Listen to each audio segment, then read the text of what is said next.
Hey y'all, it's your girl Simone and welcome back to my channel. If y'all can see by the title, today is another story time. So before we get into this video, y'all already know what to do. Make sure you subscribe to my channel, give her a thumbs up, comment down below. Don't forget to follow me on all my socials, Instagram at Vivalayoshii, TikTok and Twitter at LifeWithSymone, and follow my business page at shhhhh.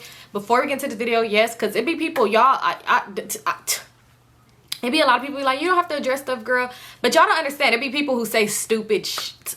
So yes, if you have seen me in this shirt before, I'm not pre-recording. What it is this is really just like a throw-on shirt for me. So today was like a throw on some clothes type of day. So yeah, I got the shirt on again. You know, you own clothes, you rewear them. Cause somebody asked me that before. It's like, I seen you wear this before. Ain't that what you do with clothes when you buy it? But anyway, it's Subbie Sunday. Y'all been harassing me about these Subbie Sundays, y'all. I missed one Sunday, and that's because I was out of town. And I used to feel like I had to do so much before I go out of town, but I realized put yourself first, because I used to neglect myself and then would really go out of town and be mad because I did the videos but I neglected me, and I'm not doing it anymore. So yeah, but anyway, this story, this might not be a long Subbie Sunday either. I'm gonna just be real with y'all. My internet is tripping, so I can't even pull up like stories like that, so it might be quick, so sorry in advance. But this story is titled "The Time I Was a Thot Box." So let's go ahead and read this story. So it says, "Hey girl, thanks for reading my story. Keep doing your thing. Anyway, I talk a lot, so I would try to keep it short as possible. So I was dating my boyfriend almost 3 years at this point, and he was going off to the army. We were both really sad, but we knew it was best for him. We were going to make the long distance work. Prior to his ship out date, we had begun arguing pretty badly about just random stuff. Sometimes little arguments, sometimes big. I started to text other guys. It was only text and maybe a FaceTime here and there, but nothing serious. Fast forward to the day he leaves. We say our goodbyes and I cry for hours. Then I drive back to my hometown to hang out with my friends and take my mind off him. My friend has a brother who I often had this flirtationship with for the past few years. I guess he saw I was sad and asked if I wanted to talk. At this point, all of his family had left to go do something, and it was just him and I left at the house. This was not uncommon. I had known their entire family for years, spent nights there, cooked dinner, and did laundry, etc. It was literally my second house. Anyway, he and I laid on his bed talking, and it happened so fast. Next thing you know, I'm tooted up, arched and all. Y'all, we did it, and round after round just kept going. Now I realize he took advantage of my vulnerable state, but at this time, it felt like that's what I needed. It was time for everyone to come back home. We cleaned up, and we went into the living room, and we were watching a movie. After that day, the slut came out of me. I was on every dating app you could think of. Every day, someone different, link after link. Are you up yet, text? I did the entire city, I swear. Mind you, I'm still dating my boyfriend of almost 3 years. While with one of my men, my boyfriend calls and we mutually decided to end it. I think it was that he met someone else as well. Kind of hurt because that was years of memories, but I was emotionally checked in, physically checked out. I was on my thought shit for a few months until I fell in love with my situationship.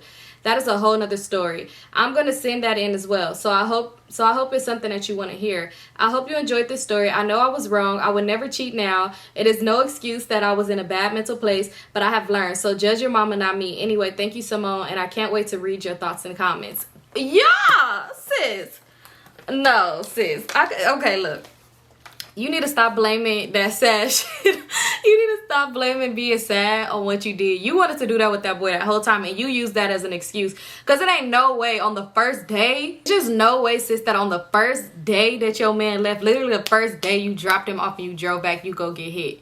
Ain't no way. Like, you use that as an excuse, like the sadness. Sometimes, you know, we try to ignore it because we want to not feel so, we want to, like, you know, to make ourselves not feel bad, like, damn, I really ain't shit. But no, sis, because ain't no way. The first day, like, I don't know how I could be sad that first day and be like, oh, I'm about to keep, like, that's crazy. Like, you wilding out for that. But I thank you for sharing, though. Everything happens for a reason. Maybe, you know, you wasn't ready to be in a relationship, and him leaving probably, I don't know. But you can't blame it on being sad, though, because saying that you the whole city because you was sad, it's giving I miss my granny. Y'all know how men be saying that when they cheat. They be like, oh, I miss my grandma and shit like that. And they be like, nigga, what? But thank you so much for sharing, sis. And yes, we want to hear the other story. What y'all think? Let us know in the comment section below. So this is another one. I keep clicking on short ones for some reason. But this one says, baby mama drama plus giving me BV. So it says, hey Symone, before I start off the story, I just want to say you are so beautiful to me and definitely one of my favorite YouTubers. Love you so much. I love you too and thank you so much, girl. It says, anyway, the story takes place in 2019. I was 19 and Playboy, just a random name, that's just a random name, y'all, was also 19 at the time. I went to middle school with Playboy, so I knew him from some time. And during middle school days, he had a big crush on me, but I did not like him back at this time. I was not worried about boys in the 8th grade. So fast forward to us being 19. I saw him on Instagram one day and I saw he was having a baby. I guess with some girl he went to high school with. So we ended up getting back in touch and he started spitting some shit to me. I've never spoken to anyone with kids and I didn't want to break up a happy home. But it seemed like it was already broken, so I ended up seeing what the D was hitting for. And it was big and bomb and had me screaming, creaming, and all. I see why the baby mama was delusional and hitting me up, asking me if I was talking to her baby daddy. And was the fuck. But anyway, it was one particular time where we did the do, and a few days later I was at work and my sit down air was smelling like fish. I never had BV before, so it was so weird to me because I don't play about my hygiene. I went to the doctor after it seemed like it was getting stronger and my doc told me it was BV. I couldn't do the do for a few days until it went away or whatever. I never told him that I had it, but me being so delusional over the D, I would still do the do with him and knew that he was still doing it with his baby mama. Then coming to do the do with me and probably not washing his D after, but he would just lie about it. The baby mama started hitting me up on Instagram asking me how could I do this to her family, and he ended up giving her my number and she was calling me asking me if I was fucking with Playboy. Like she knew I was, so why ask Dumbo? So why ask Dumbo? The ninja was for everybody. Then she started looking at my address up and my whole family up. The bitch never popped up at my house because she knew what time it was if she did. And she made fake pages trying to cuss me out and shit. And I'm like, girl, get over it. I effed him, so what? You could have his bum ass back. He wasn't good for nothing but D. But long story short, he randomly hit me up now and then to be friends. But he'll never taste this again, ever, LOL. I have hella stories about Playboy because I just couldn't leave that D alone. I was so dumb over him back then. Ooh. That's so crazy. But since you was young, so I'm going to give you a pass. But that first mistake was seeing him having a baby on the way. Because did you see a baby shower picture or something? Because if I seen a picture with you and your baby mama, ain't no way you could tell me that is you not with her. Because if that man posted that picture at baby shower, ain't nothing you could tell me. Like, you cannot sit here and tell me that y'all not together. Because why did you post a baby shower picture with y'all together? You know, it just wouldn't make it. Is that's the ultimate no. Like, ain't no way. Because even if you took baby shower pictures, whatever, because you dare to be supportive, you know, because that's your kid or whatever. But it's like, no. Oh, I just realized I did not reply to the other girl. See, that's me moving so fast because I'm trying to get through these. Oops. But no, since you was young, you was 19, so, you know, it is crazy. But that's so crazy. Like, you was 19, so it's like, you get a pass. But yes, thank you for sharing, sis, and we want them other stories about Playboy. Y'all, I keep coming across short ones. I keep clicking them and they short, but I told y'all my internet is tripping, so it's like, when I try to go back, it take a minute, so I'm just gonna read it. So this one is titled, I Got Punched by a Homeless Man. This sounds very, stinky. No, I'm just saying.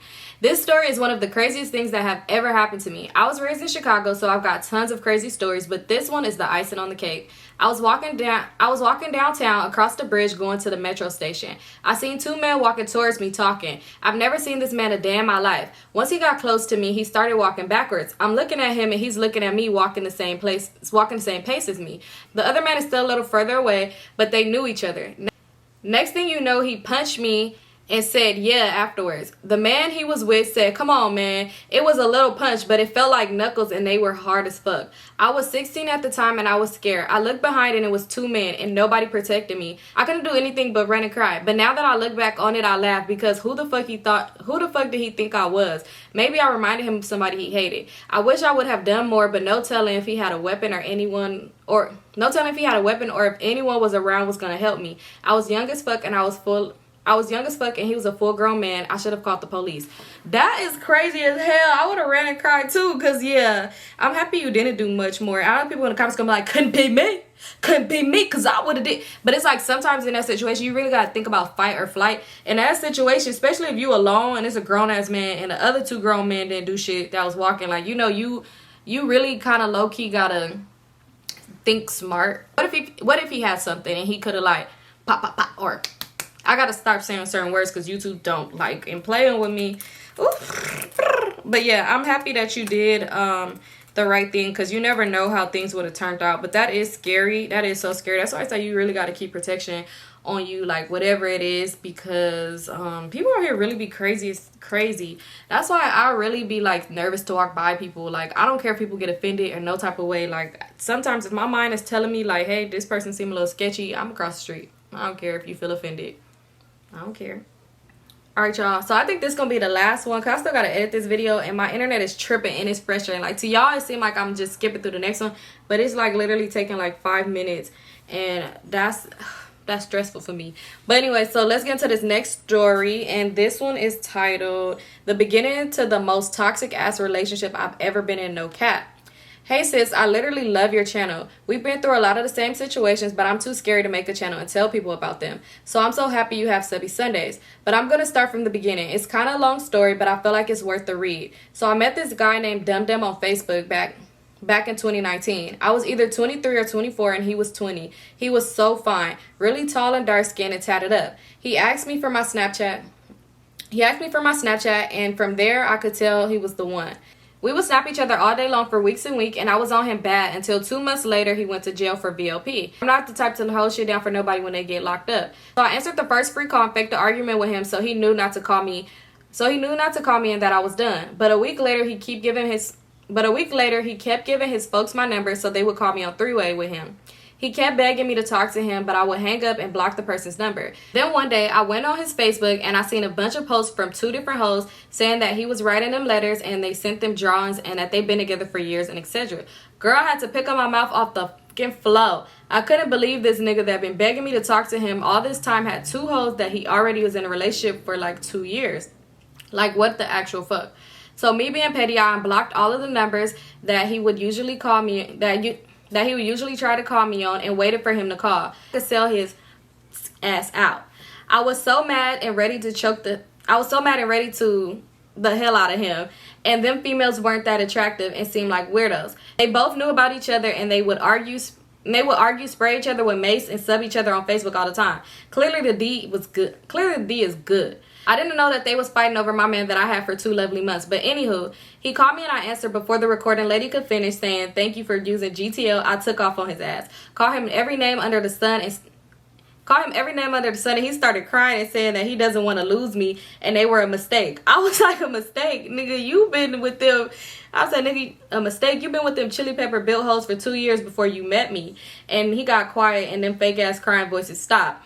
He got mad and started cussing me back out, and I hung up on his dirty ass. Fast forward to September of next year, he got released and he came right to my house begging for me to start over with him and that he left them other birds in the past. And I literally laughed in this man's face so hard that he got pissed off and pushed past me and walked right in my house. Girl, he bold as fuck. So I was screaming, "Get your raggedy ass out of my house," as I was to throw my first fist into his back, and he just kept walking around my house like he didn't feel me hitting him.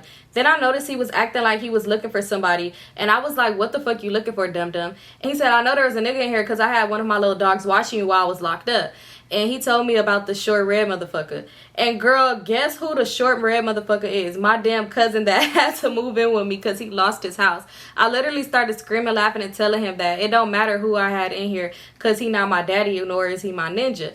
How about he had the nerve to say, "Yeah, but I had you calling." How about he had the nerve to say, "Yeah, but I had you calling me daddy though before I got locked up." And I had to threaten to call the police. And my uncles in order for him to leave my house. But after a few weeks of me being mean and not talking to him, I let him back into my life and he took me through hell. We've had a kid together and all. He even got my name tatted on his face and hand, child. I'll tell you more about it in the next story time. Sis, tell us, because this was crazy. Like, the fact that he popped up, because you left something out. I did not know that y'all linked up. I thought y'all was just talking on Snap and he ended up going to jail. I didn't know y'all had linked and did the do and all that. That's crazy. It be the ones where you really be like, "I like you," and you be like, "Oh, I'm gonna give you a chance," and then they still I feel like, ooh, them red flags be looking like 6 flags though, so it'd be kind of hard to tell. But thank you so much for sharing. I know this Subbie Sunday is short, y'all. I'm so sorry, but y'all blame it on Spectrum because it's not my fault. Like, it's literally not my fault. But I hope y'all enjoyed it. Thank you guys so much, and I'll see you guys in my next video. Y'all already know what time it is.